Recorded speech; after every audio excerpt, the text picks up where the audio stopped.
Kashmir, sebuah wilayah pegunungan yang memukau di jantung Asia Selatan, dikenal dengan lembah hijau subur, danau-danau tenang seperti Danau Dal dan Wular, serta puncak Himalaya yang megah. Terletak di antara India dan Pakistan, wilayah ini telah lama menjadi sumber ketegangan antara kedua negara sejak pembagian India pada tahun 1947. Meskipun keindahan alamnya menawan, Kashmir seringkali menjadi medan konflik yang berulang. Today on 10th May at the time. Ketegangan terbaru meletus pada tanggal 22 April 2025 ketika serangan teroris di Lembah Baisaran, dekat Pahalgam di Kashmir yang dikelola India, menewaskan 26 wisatawan, termasuk 25 umat Hindu, seorang Kristen, dan seorang Muslim lokal.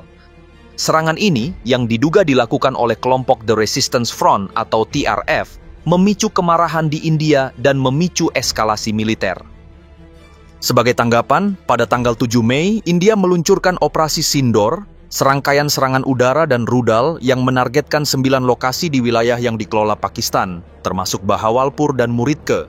India menggunakan pesawat tempur Rafale dengan rudal Scalp dan bom ASM Hammer, serta rudal jelajah BrahMos dan drone loitering Sky Striker. Pakistan melaporkan bahwa serangan ini menewaskan 31 orang dan melukai 46 lainnya, termasuk kerusakan pada fasilitas sipil seperti masjid dan kompleks pendidikan.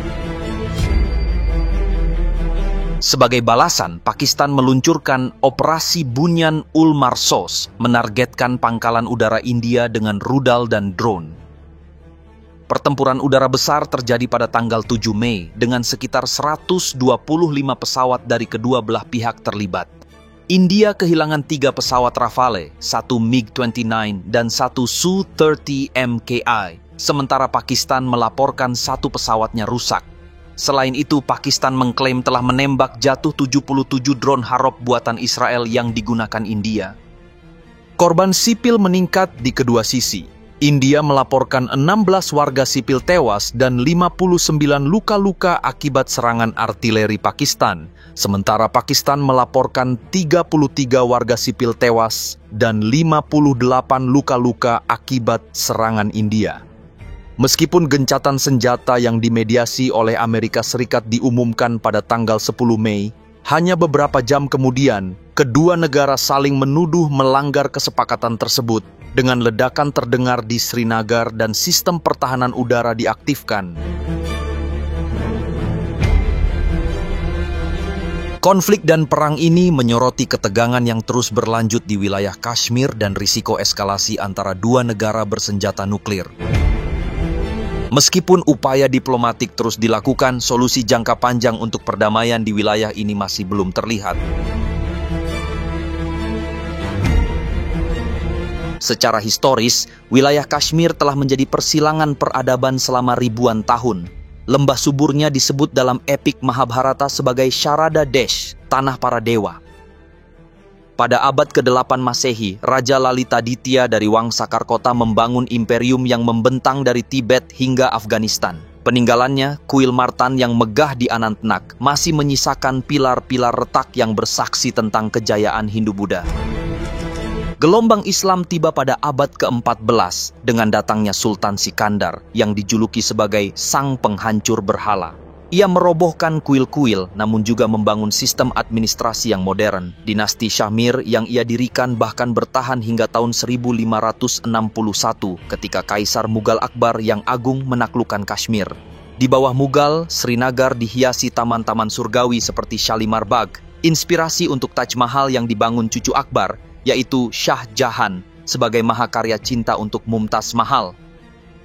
Konon, arsitek Taj Mahal, yaitu Ustadz Ahmad Lahori, terinspirasi oleh harmoni antara air, taman, dan marmer di Kashmir. Kekuasaan Mughal memudar pada tahun 1752 saat Ahmad Shah Durrani dari Afghanistan merebut wilayah ini. Namun masa paling menentukan datang tahun 1846 ketika Inggris setelah mengalahkan Sikh menjual wilayah Kashmir seharga 7,5 juta rupiah kepada Gulab Singh, seorang raja Dogra beragama Hindu dari Jammu. Perjanjian Amritsar itu mengubah Kashmir menjadi kepangeranan boneka Inggris dengan penguasa Hindu memerintah mayoritas Muslim. Ketegangan ini memuncak pada tahun 1931 ketika demonstran Muslim di Srinagar ditembaki oleh pasukan Dogra di depan gedung sekretariat, di mana insiden ini kelak akan jadi bara gerakan kemerdekaan Kashmir. Pecahnya subuh kemerdekaan India pada tahun 1947 membawa badai baru. Saat Inggris membagi India menjadi dua negara, Kashmir yang masih dipimpin Maharaja Hindu Hari Singh terjepit dalam dilema antara bergabung dengan Pakistan yang Muslim atau India yang sekuler. Ketika pasukan suku dari Pakistan Barat Laut menyerbu Srinagar pada Oktober 1947, Sang Maharaja Singh dengan nada panik menandatangani instrumen aksesi ke India. Keputusan ini seperti melempar bara ke gudang mesiu. Perang India melawan Pakistan pertama pun meletus, memecah Kashmir menjadi dua bagian, yaitu Jammu dan Kashmir di bawah India, dan Azad Kashmir serta Gilgit-Baltistan di bawah Pakistan. Sementara itu, garis gencatan senjata tahun 1949 yang diawasi PBB menjadi garis darah pertama, Line of Control atau LOC, yang masih berdenyut hingga hari ini. Di lembah Kashmir, Sheikh Abdullah yang dijuluki sebagai Lion of Kashmir berjuang membawa otonomi. Bersahabat dengan Perdana Menteri India Jawaharlal Nehru, ia berhasil meraih status khusus melalui pasal 370 Konstitusi India tahun 1950 yang menjamin hak istimewa, yakni bendera sendiri, parlemen otonom, dan larangan orang luar membeli properti. Tapi janji plebisit PBB untuk menentukan nasib sendiri bagi Kashmir itu tak pernah terwujud. Pakistan menolak menarik pasukan dari wilayah yang dikuasainya, sementara India bersikukuh bahwa Kashmir adalah bagian integral. Perang kedua antara India melawan Pakistan meletus pada bulan Agustus tahun 1965. Presiden Pakistan Ayub Khan mengirim infiltrator untuk menyusup LOC, yang kemudian memicu pertempuran sengit di Cham dan Akhnor. Tank India dan Patton buatan Amerika Serikat bertabrakan di gurun Rajasthan. Gencatan senjata dipaksa oleh tekanan Amerika dan Uni Soviet. Tapi perdamaian tetaplah ilusi. Di meja perundingan Tashkent tahun 1966, Perdana Menteri India Lal Bahadur Shastri meninggal misterius, dan konspirasi ini pun meracuni api permusuhan.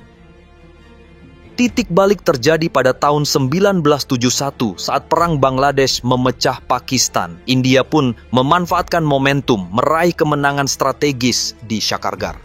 Perjanjian Simla tahun 1972 antara Indira Gandhi dan Zulfikar Ali Bhutto mengubah LOC menjadi garis hidup yang tak boleh dilanggar. Tapi Bhutto berbisik pada idenya, kami akan makan India seperti memakan sepotong kue, di mana hal ini merupakan janji balas dendam yang berbuah operasi gerilya. Tahun 80-an, Kashmir bergolak. Kecurangan pemilu tahun 1987 memicu pemberontakan. Pakistan mendanai kelompok seperti Hizbul Mujahidin. Lembah yang pernah damai kini dipenuhi teriakan azadi, kemerdekaan. Tahun 1989, penculikan Menteri Dalam Negeri India Rubaya Sayed memaksa pembebasan 5 militan. Eksodus massal Pandit Kashmir, komunitas Hindu yang konon berusia 5.000 tahun, terjadi pada awal tahun 1990. Ribuan mengungsi ke Jammu, meninggalkan rumah-rumah kosong yang dijuluki ghost temples atau kuil hantu. Perang Kargil tahun 99 menjadi ujian nuklir pertama. Jenderal Pakistan Pervez Musharraf menyusup pasukan ke puncak Kargil, memicu serangan India dengan artileri Bofors. Di tengah salju yang merah oleh darah, Amerika Serikat memaksa Perdana Menteri Nawaz Sharif menarik mundur. Tapi kemenangan India di Dras dan Tiger Hill mengukuhkan Narendra Modi yang saat itu masih sebagai aktivis RSS untuk kelak bermimpi menghapus pasal 370 tentang hak istimewa itu. Di awal milenium baru, yakni pada tahun 2000, Kashmir menjadi saksi perubahan wajah perang.